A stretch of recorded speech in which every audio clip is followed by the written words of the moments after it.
मनु और शत्रुपा वानप्रस्थ आश्रम को ग्रहण करके नैमिषारण्य में तप हेतु चले जाते हैं। ऋषियों का संग प्राप्त करते हैं, सिद्ध महापुरुषों का संग प्राप्त करते हैं, उनसे भगवत कथाओं का श्रवण करते हैं।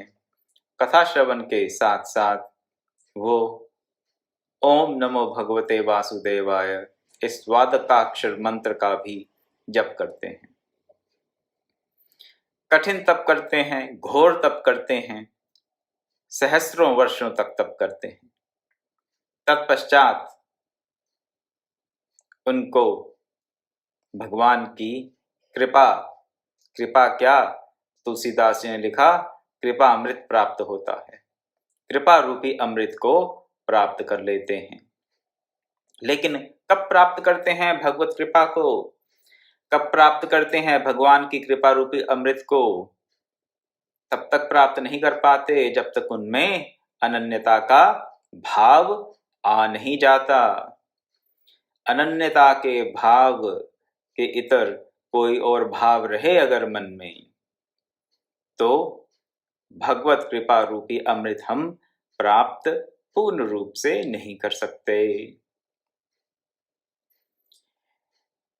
देवऋषि नारद, जो कि भक्ति के आचार्य माने जाते हैं, भक्ति के आचार्य देवऋषि नारद, और देवऋषि नारद प्रणीत नारद भक्ति सूत्रों में उन्होंने अनन्यता क्या है इसको परिभाषित किया। 84 सूत्र लिखे उन्होंने, और 10वें सूत्र में, नारद भक्ति सूत्र के 10वां सूत्र, उसमें उन्होंने बताया कि अनन्यता क्या है। अन्याश्रयाणाम त्याग्यो अनन्यता, अन्य आश्रयों का त्याग ही अनन्यता है।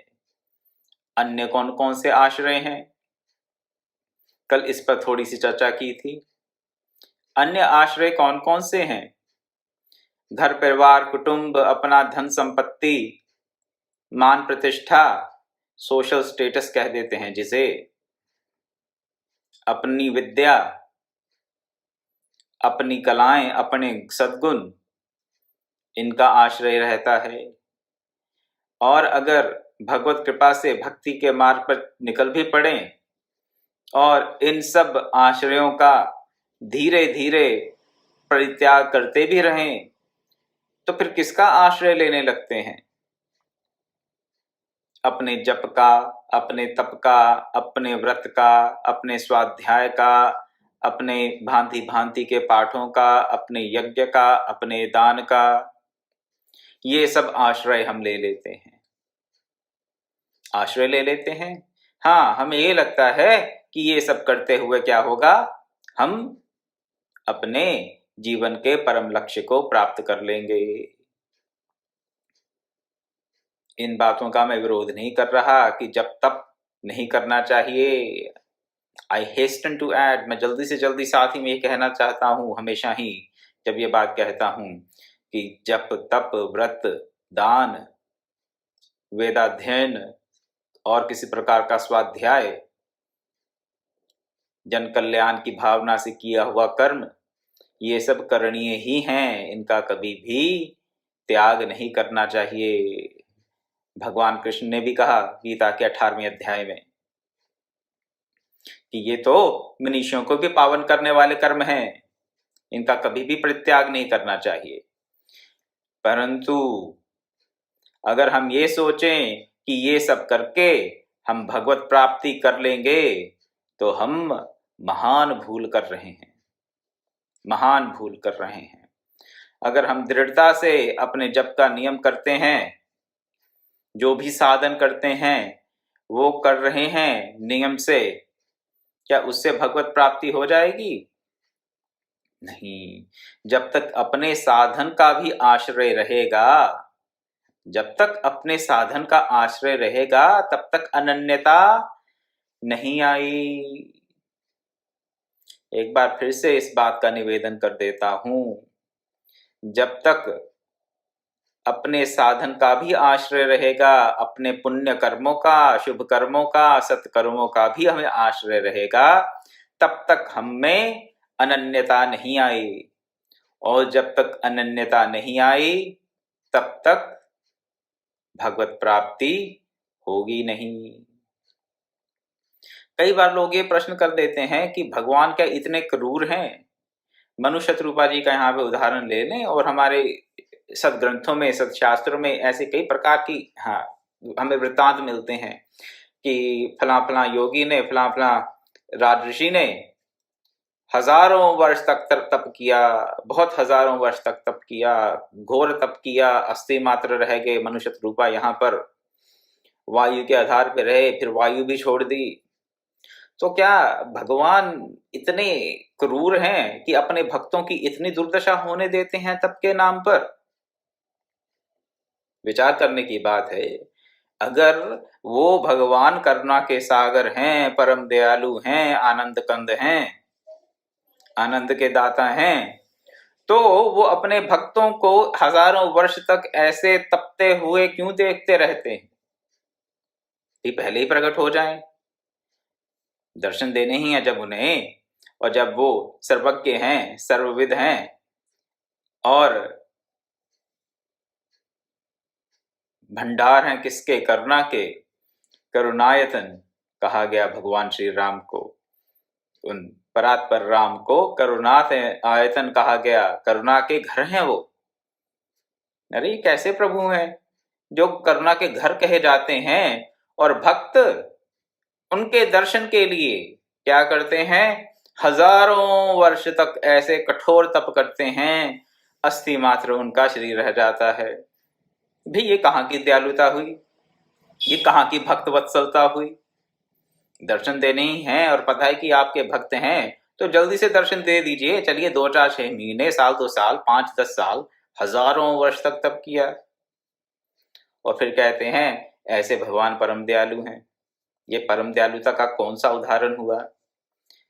यहाँ पर भगवान का कोई दोष नहीं है, कभी होता भी नहीं है, लेकिन हम लोग क्या करते हैं? अपनी तुच्छ बुद्धि से हमेशा जहां पर कोई दोष नहीं है वहां पे दोषारोपण करते रहते हैं।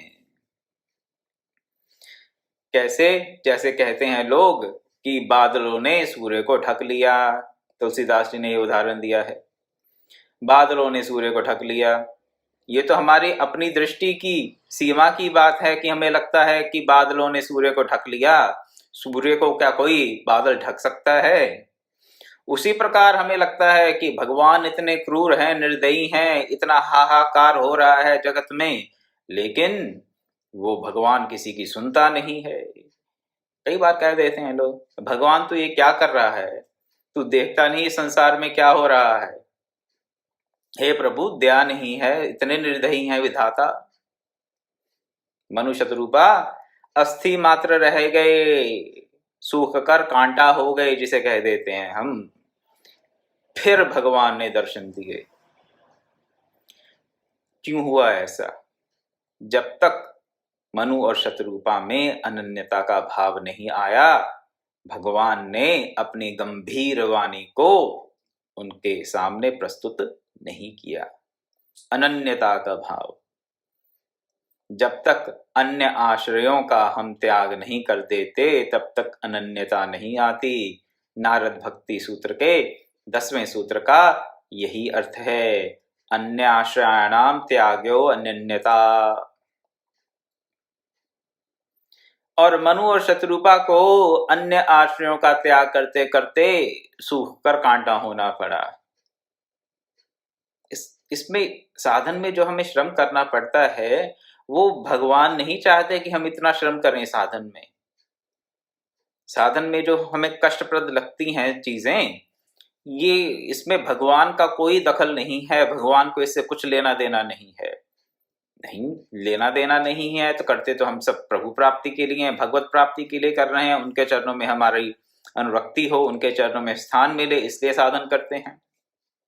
हाँ, बात सही है, लेकिन करते इसलिए हैं क्योंकि हमें अपने दोषों का परिमार्जन करना है। हमारी जो अनन्यता का भाव ना जाने अनादिकाल से अविद्या से अज्ञान के कारण माया के वशीभूत होकर जो अनन्यता का भाव हमारा छूट गया है, उसको हमें फिर से प्राप्त करना है। इसीलिए ही सारा साधन करना है। तो अनन्य भाव होने के कारण मनु और शत्रुपा को हजारों वर्षों के पश्चात जब उनमें अनन्यता का भाव आ गया तो भगवान ने उनको दर्शन दिया। दर्शन क्या दिया? अभी तो केवल वाणी सुनी उन्होंने, दर्शन भी देंगे आगे। लेकिन क्या अनन्यता के भाव से भगवत दर्शन होते हैं या कुछ और भी होता है? अनन्यता का भाव है क्या और इससे क्या क्या प्राप्त हो सकता है, ये आपके सामने आज रखने का प्रयास करूंगा। ध्यान से सुनिएगा। अनन्यता का भाव सब भावों से श्रेष्ठ है। अनन्यता का भाव आपको मुक्ति से भी ऊपर ले जाएगा। अनन्यता के भाव से क्या होगा? मुक्ति की अभिलाषा भी छूट जाएगी। अनन्यता का भाव, अनन्यता के भाव में आपको सब द्वंद्वों से मुक्ति मिल जाएगी। चलिए अपनी बात नहीं रखता हूं, देखते हैं तुलसीदास जी ने क्या कहा और भगवत गीता में भगवान कृष्ण ने क्या कहा। देवर्षि नारद ने तो कह दिया अन्य आश्रयाणाम त्यागो अनन्यता, अन्य आश्रयों का त्याग अनन्यता है। लेकिन उसका स्वरूप क्या है? भगवान श्री राम से कहलवाते हैं कौन? तुलसीदास जी। किसके प्रति? हनुमान जी के प्रति। कहाँ? किष्किंधा कांड में क्या कहलवाते हैं? सो अनन्य जाकी असी मति न टरई हनुमंत, मैं सेवक सचराचर रूप स्वामी भगवंत। उन्होंने अनन्यता के भाव का एक जीता जागता उदाहरण, एक मॉडल हमारे सामने रख दिया। क्या प्रारूप प्रस्तुत किया उन्होंने? क्या मॉडल रखा हमारे सामने? उसकी मति अनन्य है। किसकी मति अनन्य है? जिसकी ये दृढ़ निष्ठा है। कैसी दृढ़ निष्ठा है? मैं सेवक हूं और ये सचराचर मेरे स्वामी का रूप है। मेरे स्वामी का, मेरे भगवान का रूप ये चराचर जगत है। ये चराचर जगत क्या होता है? चर और अचर, जड़ और चेतन, ऐसा समझ लें। जड़ चेतन जितना भी जगत है ये मेरे स्वामी का रूप है। ठीक है, तो फिर मैं क्या करूं? मैं इनकी सेवा करूं। मेरा काम क्या है? सेवा करना। मैं सेवक सचराचर रूप स्वामी भगवंत। चराचर जगत मेरे स्वामी का, मेरे इष्ट देव का ही रूप है और मैं इनका सेवक हूं।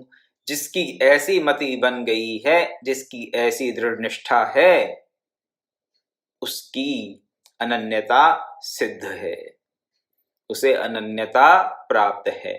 वो भक्त अनन्य भक्त है। हनुमान जी अनन्य भक्त हैं।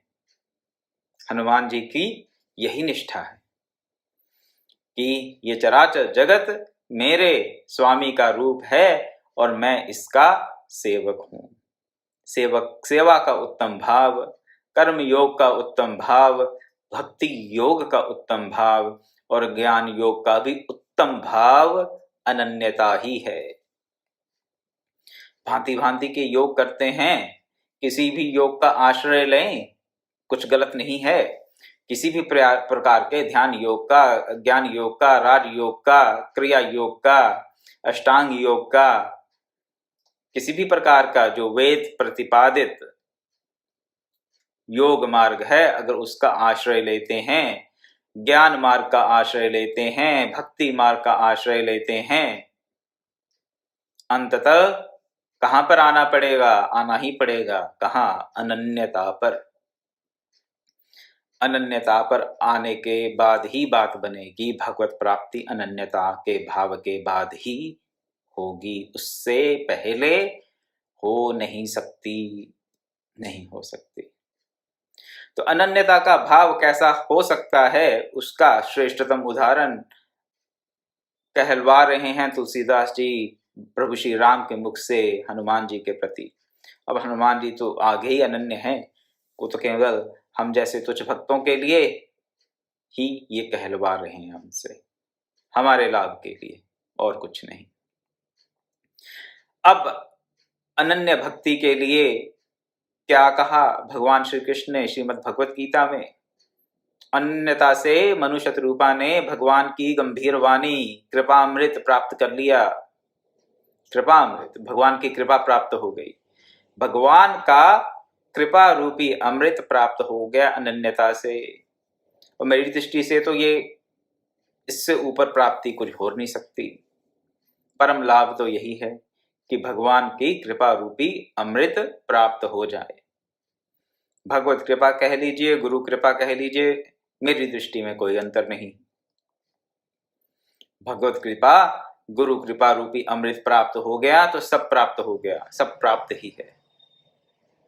और इस अमृत से ऊपर और कोई अमृत नहीं है।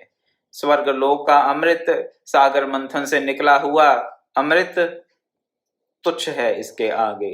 किसके आगे? गुरु कृपा और भगवत कृपा रूपी अमृत के आगे। सिद्ध बात है ये। इसको सिद्ध करने में अब मैं यहाँ समय नहीं लगाऊंगा, परंतु अगर आप मेरी बात का अगर विश्वास कर सकते हैं तो करें। आपके अपने भी अनुभव रहे होंगे और उनके अनुसार आप भी इस निष्कर्ष पे पहुंच सकते हैं कि जो भगवत कृपा, गुरु कृपा रूपी अमृत है, उसके ऊपर कोई अमृत नहीं है, उसके ऊपर कोई परम लाभ नहीं है। और वो कृपा अमृत अनन्यता से मनुष्य रूपा ने प्राप्त कर लिया। परंतु इसके इतर भी और भी बहुत से लाभ हैं। अगर छोटे छोटे लाभों को देखना हो, अगर एक लाभों की सूची बनानी हो, लिस्ट गिनानी हो, तो अनन्यता से और क्या क्या प्राप्ति हो सकती है, वो हम भगवत गीता में देखने का प्रयास करेंगे। भगवान कृष्ण ने कहा 9वें अध्याय के 22वें श्लोक में, अनन्याश्चिन्तयन्तो माम ये जनाः पर्युपासते तेषां नित्याभियुक्तानां योगक्षेमं वहाम्यहम्। चलिए मान लीजिए अभी मनुष्य रूपा जैसी स्थिति नहीं आई, उतना तप हमसे नहीं हुआ, वैसी अनन्यता नहीं आई, तो यहाँ पे और भगवत प्राप्ति की हो सकता हमें अभिलाषा ना हो सकता है अभी हम अपने योग और क्षेम में ही फंसे हों। ये योग और क्षेम, कौन सा योग कौन सा क्षेम? यहाँ पे योग और क्षेम क्या है उसका आपको थोड़ा सा विवरण दे देता हूं। अब प्राप्त को प्राप्त करना योग, और जो प्राप्त है हमें वो यथास्थिति बनाए रहे, वो है क्षेम। योग और क्षेम, जो अभी हमारे पास है नहीं वो हमें मिल जाए, ये हो गया योग। जो है हमारे पास वो हमसे छूटे नहीं, उसमें किसी प्रकार का विघटन, किसी प्रकार की खराबी ना हो, वो हो गया क्षेम। जो हम कार खरीदना चाहते हैं, जब खरीद ली तो हो गया योग। अब एक बार कार हमारे पास आ गई तो हे प्रभु इसका कहीं एक्सीडेंट ना हो, कोई स्क्रैच ना आ जाए, कुछ खराबी ना आ जाए, हमें फिर से इसे बेचना ना पड़ जाए, ये हो गया क्षेम। एक साधारण उदाहरण से आपके सामने योग और क्षेम को मैंने रखा। अब यहाँ पर भगवान क्या कह रहे हैं श्लोक में, 9वें अध्याय का 22वां श्लोक, जो अनन्य प्रेमी भक्त मुझ परमेश्वर को निरंतर चिंतन करते रहते हैं, निष्काम भाव से भजते हैं, निष्काम भाव से। पहले अनन्यता, अनन्यता के साथ निष्काम भाव। बात ये है जिसका निष्काम भाव नहीं है उसमें अनन्यता आ ही नहीं सकती। कामनाएं हैं तो इसका अर्थ यही है कि अभी अनन्यता नहीं आई। भगवत विषय कामना को छोड़कर अगर और किसी प्रकार की कामना है, भौतिक जगत से संबंधित कोई कामना है, इसका अर्थ यही है कि अभी हमने भौतिक जगत का अवलंबन, भौतिक जगत का आश्रय ले रखा है। और अगर भौतिक जगत का आश्रय ले रखा है तो फिर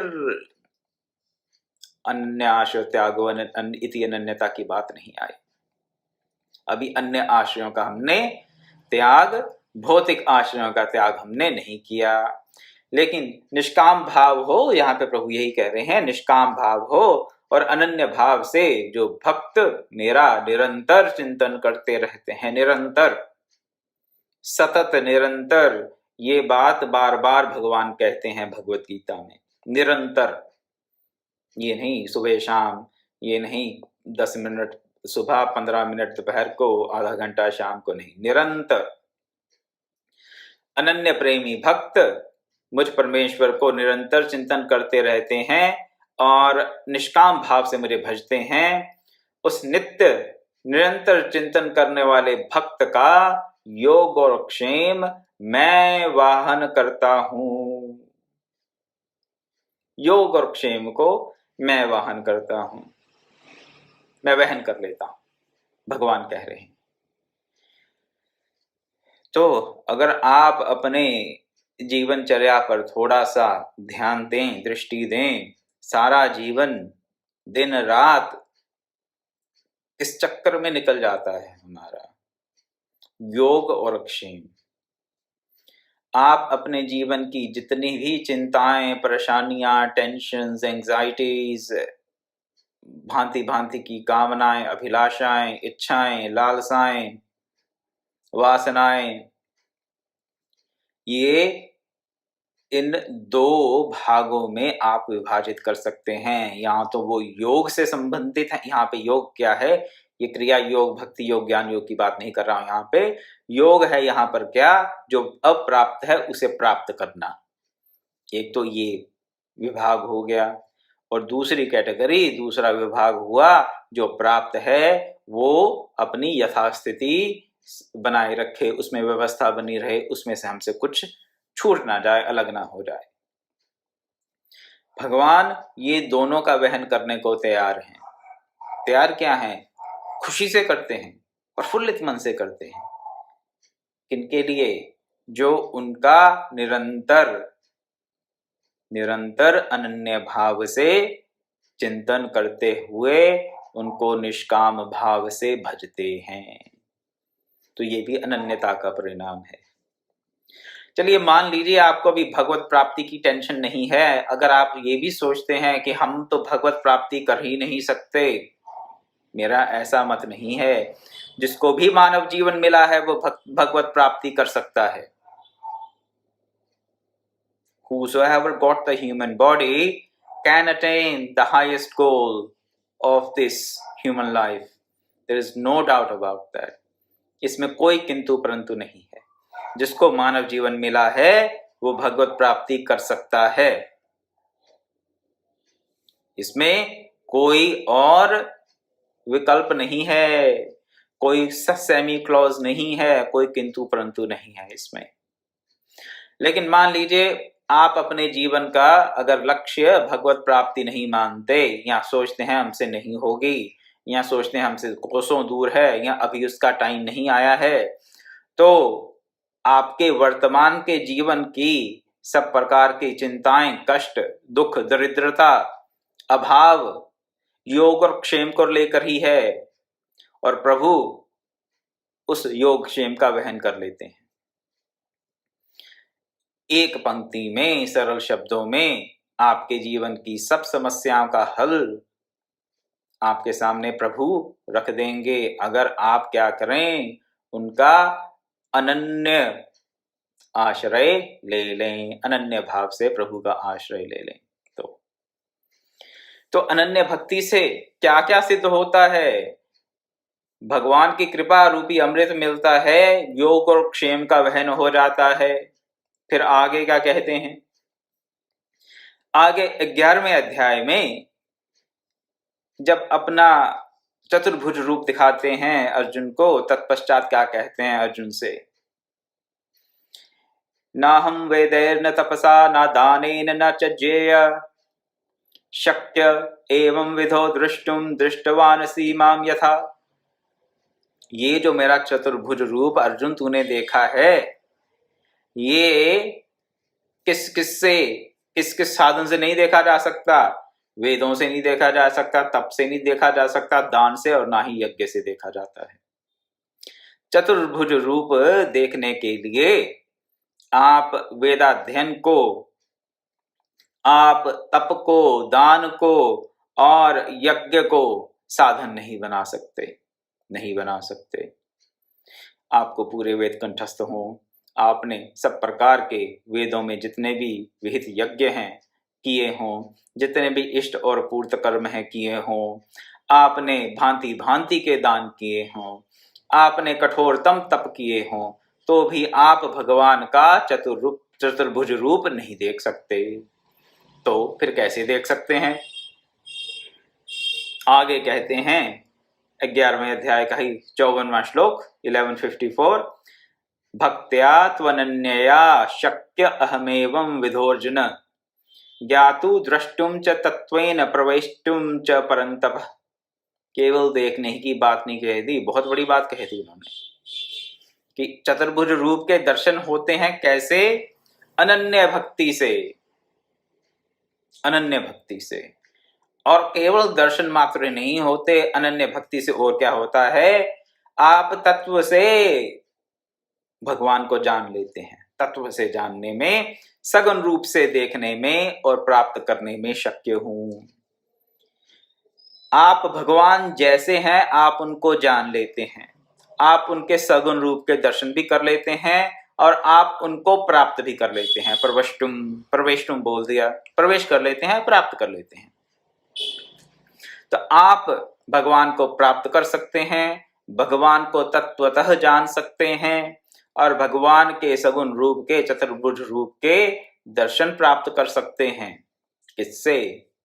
अनन्य भक्ति से,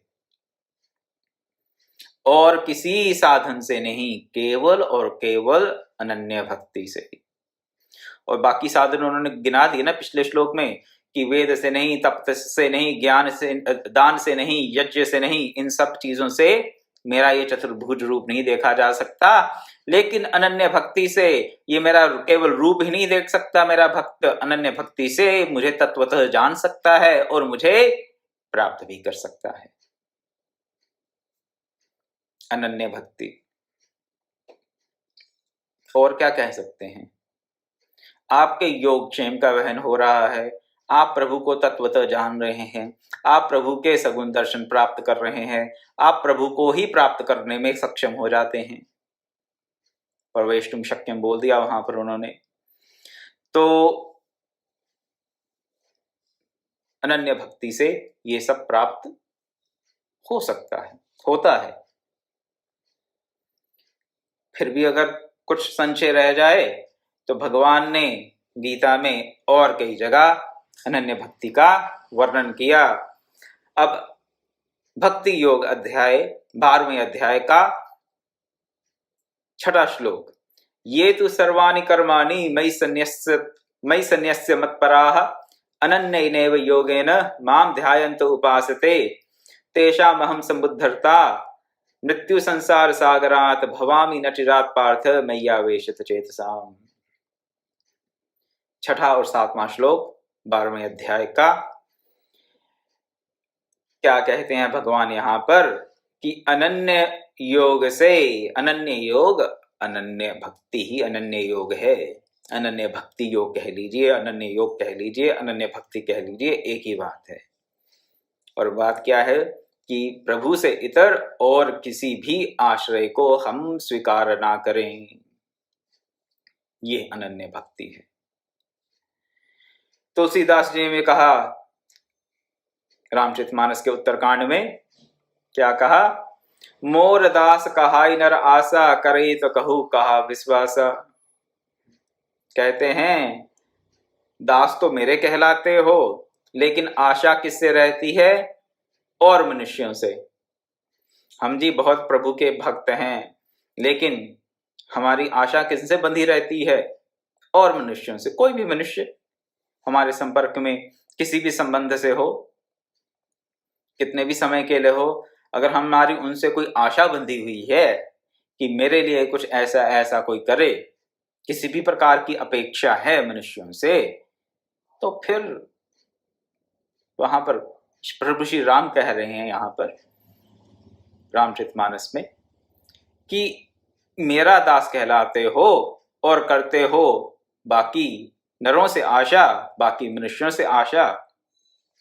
करे तो कहूँ कहा विश्वासा, क्या विश्वास करें इसका भी। मैं कहूँ दास तो मैं आपका हूं, और फिर आपका दास कहलाकर क्या करूं, आपसे इतर बाकी लोगों से जाकर किसी ना किसी प्रकार के द्रव्य की, किसी ना किसी प्रकार की सहायता की याचना करता फिरूं। तो कैसी दासता स्वीकार की फिर मैंने? अनन्यता तो नहीं हुई। यहां पर कह दिया भगवान मैं तुम्हारा दास हूं, परंतु दिमाग सोच रहा है अच्छा यहाँ से वो मिल जाए, यहाँ से ये हो जाए, इससे वो काम करवा लूं, इससे ये अपना उल्लू सीधा कर लूं। तो कहाँ गई अनन्यता? क्योंकि हमने अन्य आश्रयों को छोड़ा नहीं, उनको पकड़ के बैठे हुए हैं, लेकिन साथ में मुंह से बोलते रहते हैं, मन में जपते रहते हैं कि मैं तेरा दास हूं, हे नाथ मैं तेरा दास हूं, हे नाथ मैं तुझे कभी ना भूलूं। चलिए प्रार्थना अच्छी बात है, परंतु अगर बाकी आश्रयों का हमने अभी परित्याग नहीं किया, अगर अब भी हमें अपने बैंक बैलेंस पे ही भरोसा है कि बैंक बैलेंस के चलते हम अपना जीवन, बैंक बैलेंस हुआ, पेंशन हुई, कोई भी अपना साधन है, नौकरी है, जो भी है, अगर हमें उसी का ही आश्रय लिया हुआ है अभी कि इन द्रव्य के संसाधनों से, भौतिक संसाधनों से हम अपना जीवन लाइफ कंफर्टेबली स्पेंड कर लेंगे, अनन्यता नहीं आएगी, अनन्यता नहीं आएगी।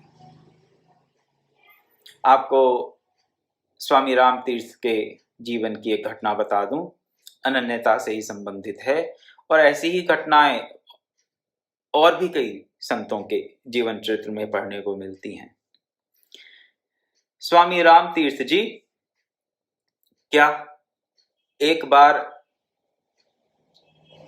पंजाब से ही थे वो, और प्रोफेसर थे मैथमेटिक्स के लाहौर के एक कॉलेज में। कॉलेज क्या, वो तब कॉलेज ही थे, कॉलेज ही यूनिवर्सिटी हुआ करती थी तब, उस समय की बात है। और भारत से वो मैथमेटिक्स में एमए करने वाले शायद प्रथम कुछ लोगों में से थे, अगर सर्वप्रथम नहीं थे तो प्रथम कुछ लोगों में से थे। घर का परित्याग कर दिया और साथ में उनका एक शिष्य चल पड़ा, चले गए हरिद्वार, हरिद्वार से आगे ऋषिकेश, और ऋषिकेश पहुंचे, गंगा जी के तट पे बैठे रहे। अब जब सब कुछ छोड़ दिया था, जो अन्य आश्रय थे उनका परित्याग कर दिया था, तो बैठे रहे वहां पर, सोचा जब प्रभु कुछ खाने को देंगे तो थोड़ा भोजन प्रसाद पा लेंगे। पूरा दिन निकल गया, कुछ नहीं मिला। उनके साथ जो उनके शिष्य आए थे, उन्होंने फिर पूछा स्वामी राम तीर्थ जी ने कि भगवान क्या तेरे पास कोई धन संपत्ति है? बोला जी मेरे पास है, 100 रुपए थे चांदी के या 10 रुपए थे, कुछ तो उनके पास संपत्ति थी। फिर क्या हुआ? स्वामी राम तीर्थ जी ने पूछा तुम ये मुझे बताओ कि ये जो तुम्हारे पास धन है ये कितने दिन चलेगा? कहते पता नहीं कितने भी दिन चलेगा, महीना भर चल जाएगा, 2 महीने चल जाएगा। कहते उसके बाद फिर? बोले स्वामी जी उसके बाद फिर देखेंगे। उन्होंने, स्वामी राम तीर्थ जी ने अपने शिष्य से तब ये बात कही, अगर धन का ही आश्रय लेना था तो इस विरक्ति के मार्ग पर फिर निकलने का कोई प्रयोजन नहीं है। इस विरक्ति के मार्ग पर अगर चलना है तो भगवान का ही आश्रय लेना है, धन का आश्रय परित्याग करना ही पड़ेगा तुझे। और उन्होंने उसी वक्त आज्ञा दी कि तुम्हारे पास ये जो चांदी के रुपए पड़े हैं इनको तुम गंगा जी में बहा दो। और जब उन्होंने वो चांदी के रुपए गंगा जी में बहा दिए, उसके बाद उनको भौतिक दृष्टि से, द्रव्य की दृष्टि से बड़ी अच्छी व्यवस्था मिल गई। उस चर्चा में मैं अभी नहीं जाऊंगा, लेकिन आपके सामने केवल ये बात रख रहा हूं कि अनन्यता जो है वो बाकी सब प्रकार के आश्रयों के त्याग के पश्चात ही आ सकती है। और यहाँ पर भगवान ने कह दिया, जो अनन्य भाव से, अनन्य योग से मुझे ध्याते हैं, मुझे मेरी उपासना करते हैं, मैं क्या करता हूं उनके लिए, तेषाम अहम समुद्धरता मृत्यु संसार सागरात, इस संसार सागर से, इस मृत्यु से उनको मैं शीघ्र ही उबार लेता हूं। अनन्यता से और क्या प्राप्ति हुई? मृत्यु से और इस संसार सागर से आपको पार मिल गया। मृत्यु से और संसार सागर से आप पार हो गए अगर आपने भगवान का अनन्य आश्रय ले लिया। तो अनन्यता से क्या क्या प्राप्त हो सकता है? अनन्य योग कह लीजिए, अनन्य भक्ति कह लीजिए, प्रभु की कृपा रूपी अमृत, और मेरी दृष्टि में तो, और शास्त्र की दृष्टि में भी यही परम लाभ है। लेकिन इससे इतर और क्या लाभ हैं?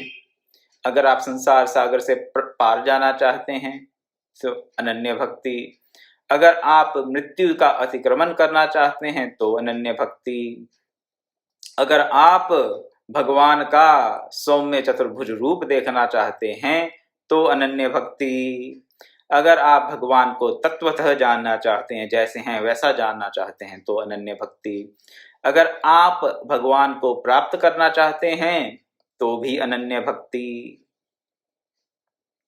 और कोई रास्ता है नहीं। तो जब तक ये अनन्यता नहीं आएगी तब तक भक्ति का पूर्ण रूप से हमें प्रकाश प्राप्त नहीं होगा। थोड़ी बहुत मात्रा में तो होता रहेगा, जितना जितना साधन करेंगे, लेकिन वो जो प्रकाश होगा वो कभी आएगा कभी चला जाएगा, या टिमटिमाता हुआ कभी दिखाई देगा कभी नहीं दिखाई देगा। लेकिन सूर्य की भांति, कभी ना अस्त होने वाले सूर्य की भांति, अगर हम अपने जीवन में उस भक्ति का सतत प्रकाश चाहते हैं, उस भगवत कृपा का, उस भगवत कृपा रूपी अमृत का अगर हम पान करना चाहते हैं तो अनन्यता का हम परित्याग कदापि ना करें, उस अनन्यता को अपनाएं। अन्य सब आश्रयों का परित्याग करके सर्वधर्मान परित्यज्य माम एकम शरणम व्रज, उस भाव के साथ हम उस प्रभु को भजें तो योगक्षेम भी सध जाएगा, भगवत प्राप्ति भी हो जाएगी, भगवत दर्शन भी हो जाएंगे, भगवान को तत्व से जान लेंगे, और भगवान को हम क्या करेंगे? भगवान के कृपा प्रसाद को भी हम, कृपा रूपी अमृत को भी प्राप्त कर लेंगे। इन्हीं शब्दों के साथ मैं आज अपनी वाणी को यही विराम देता हूँ। कल मिलेंगे और चर्चा करेंगे कि कृपा रूपी अमृत को प्राप्त करने के बाद मनु और शत्रुपा जी ने भगवान से क्या कहा और आगे भगवान ने उनको क्या कहा। ओम पूर्णमदः पूर्णमिदं पूर्णात् पूर्णमुदच्यते पूर्णस्य पूर्णमादाय पूर्णमेवावशिष्यते। ओम शांति शांति शांति। हरि ओम तत्सत्।